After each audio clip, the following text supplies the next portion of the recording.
So welcome back. You remember my breakfast, the triangular sandwich, and the bagel. Those are sort of metaphors that can help us understand, I think, the bigger challenges that we're facing. The challenges of how we think about ourselves, about organizations that we're part of, and about society, and what the goals are.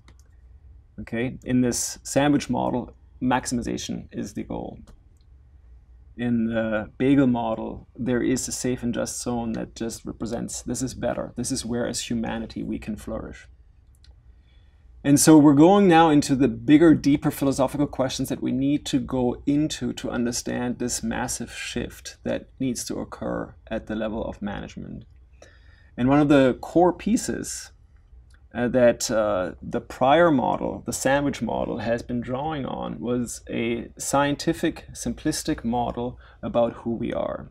And in chapter 2, we're sort of exploring this a little bit more, and I just want to touch base with you. What resonated with you on that? And is this just sort of a theoretical exercise, or do you think this is helpful in explaining some of the trends that we're witnessing right now? I think it's very helpful in explaining some of the trends because it shows the disconnect between businesses and how they perceive humans versus how humans actually are under the current or the outdated perception of humans as these one-dimensional maximizers. It relates more closely with psychopaths than anything else. And most people are actually not maximizers, that they are actually, they have dignity and that's their threshold. They're holistic, multi-dimensional beings, and businesses continually just view them as people who just want more wants, which couldn't be farther from the truth, because there's also all these theories about how there's information overload and there's option choice fatigue. I don't know if those are the exact words, but it just showed how far off we are as businesses assessing human needs, and as organizations understanding what the needs of actual human beings are. I think it goes even beyond that, though, because I feel like some of what you're saying is almost viewing the human as the consumer, but they're also treating human maximizers also as the individual who's working. Like maximize, focus on constantly bringing us more profits, more this, more that, and never really thinking that humans are social, humans want to flourish, and humans want to have some sort of drive, an emotional drive, a physical drive, a drive to do good. And I'm sure at a time, profit maximization gave humans some sort of, it satisfied one of those needs. Okay, like I now have a purpose, make more money. But I think there's a study that shows that beyond like $250,000, any incremental change won't make you any happier, won't fulfill you anymore. I think humans have reached that point in terms of following this one-track path of profit maximization, which is, okay, we've done that, and I'm not seeing any benefits to the world I live in. I'm not seeing any benefits to my family. I'm not seeing any benefits beyond corporations getting more and more money, and this is what leads to the 99% and all these extra protests that are coming because it's corporations get more, but what is that doing for us? And as a society, we want more in the sense of more connections, more closeness, more experiences. And I think millennials, they always say that millennials are more experience-based than money-based, and I think that as a society is where we're going towards again. And I think that's where humans used to be before we had this big rush towards make as much money as possible, and who cares about the economy and who cares about anything else but what corporations get.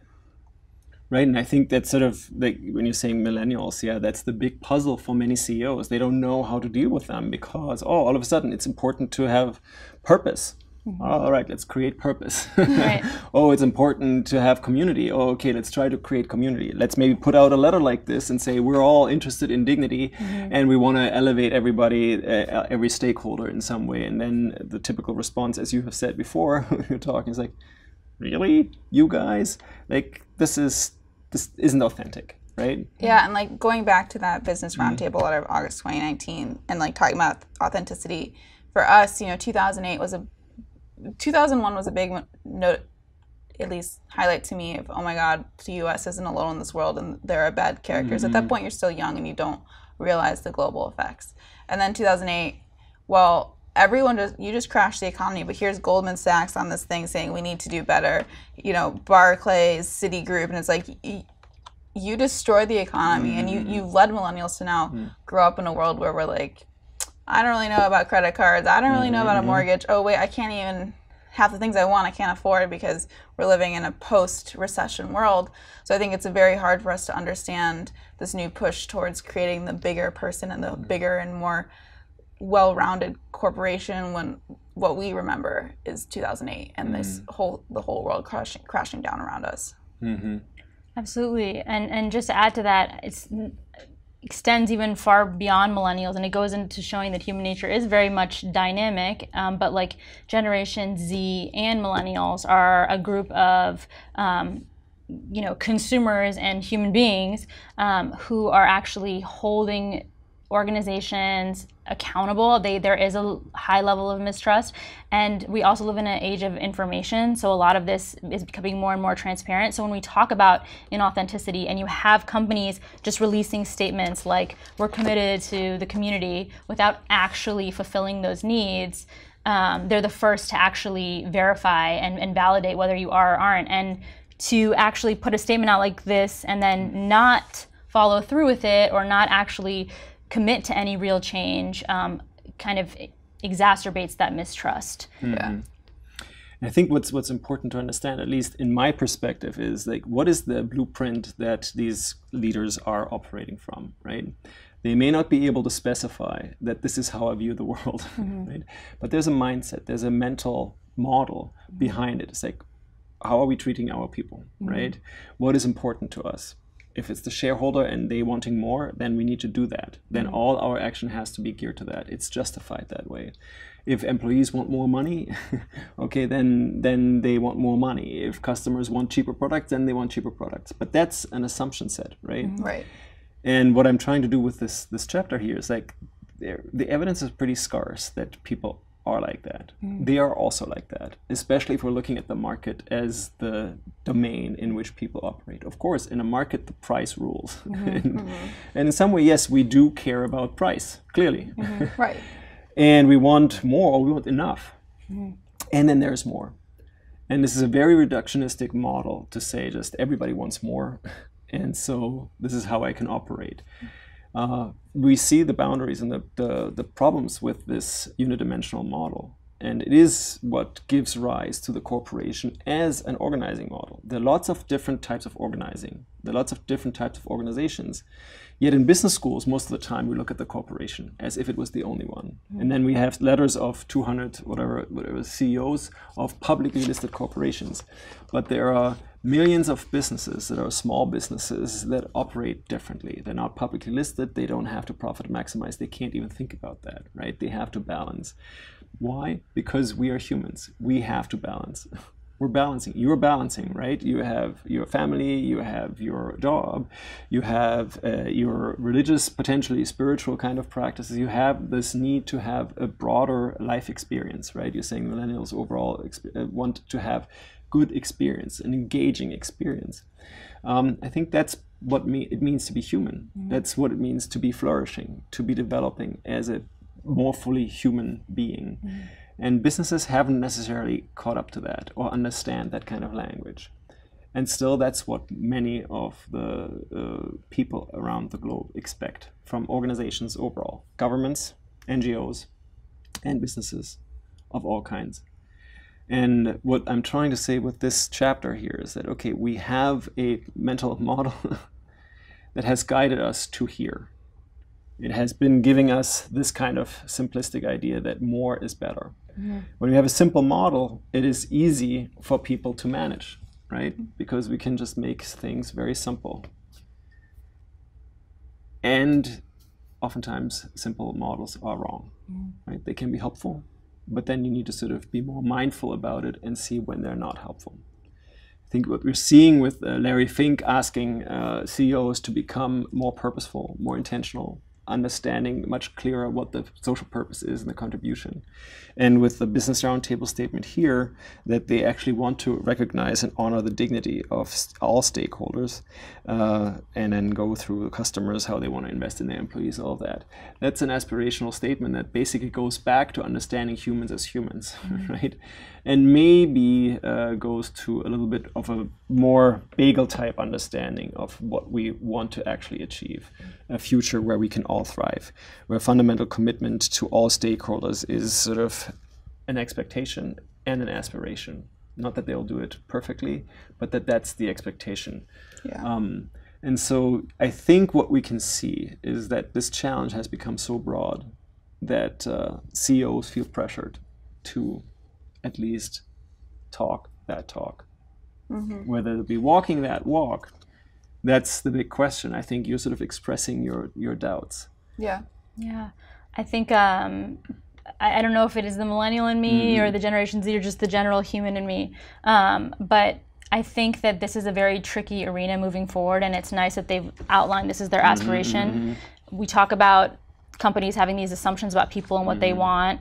For example, a lot of companies rolled out this new unlimited vacation time for their employees. And what I've heard personally from my friends who are at these workforces where they have unlimited vacation is it's actually turned into a competition to see who can take the least amount of vacation, because they're kind of all pitted against their coworkers. And it's actually working against them. So it comes, you know, it's worth actually exploring what that means. If we want to improve the work-life balance of our employees, and we're going to sign this letter and we're Deloitte, why are we subjecting our employees to work 80 hours a week? Oh, but they have work-life balance because we let them work on an initiative for X amount of hours. So it's like it's nice that they're having this dialogue, but in many ways they are sort of still missing the mark, and it's kind of hard to see who's doing that deliberately versus who's just completely misguided. And I think there's a lot of mindlessness in a sense that these kind of things are sort of sounding good, they're good sound bites, and in the end they backfire. And they backfire because they're contained within this old model, right? If we see people wanting to work more or maybe not taking vacation less, it's like, why is that we're sort of enforcing these policies? Why can't we just say, all right, you all have 5 weeks of vacation, because that's what we need to restore, and we're hoping that as a full human being you can take some time with your family, because you're fully social. You need to respect that sociality in some meaningful way, because when you are more of a fully human dad, mother, father, kid, whatever it is, you can produce better. You can be contributing in a more meaningful and different way to a mindset that is different, right? Maybe you're not going to produce maximum hours or billable hours or least vacations, but maybe the kind of ideas, the products, the services that you're going to offer and create and think about, maybe they're going to be more family oriented. Maybe they're going to solve different problems because your life experience is different. There are very few companies that do this because it's sort of challenging. And there are those companies that do that. And if you understand why they're doing it, it's because they have a different understanding of who we are as human beings, who they are as human beings. You were mentioning Patagonia. This is a family-run business. They are hippies, climbers, people from the outdoors. They have a very different experience of what the outdoors and nature means. That's how they basically reorganize their organization, or how they organize the organization, right? From the start.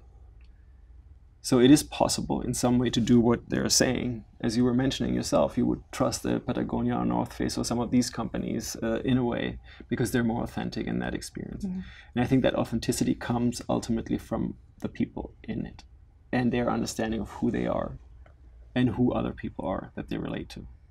Absolutely. And just the inverse of Patagonia was the example that we were discussing earlier, which is about Equinox, for example, and SoulCycle recently. Equinox is a company that has long included LGBTQ in their advertising and on their Instagram page, and they want to create a very friendly community, and they have very left views. And then we've recently discovered that one of their top investors is hosting, a Trump luncheon, and it really backfired because the company didn't issue a statement at first, but it was just such a misalignment with what they project their mission and their views to be. Yeah.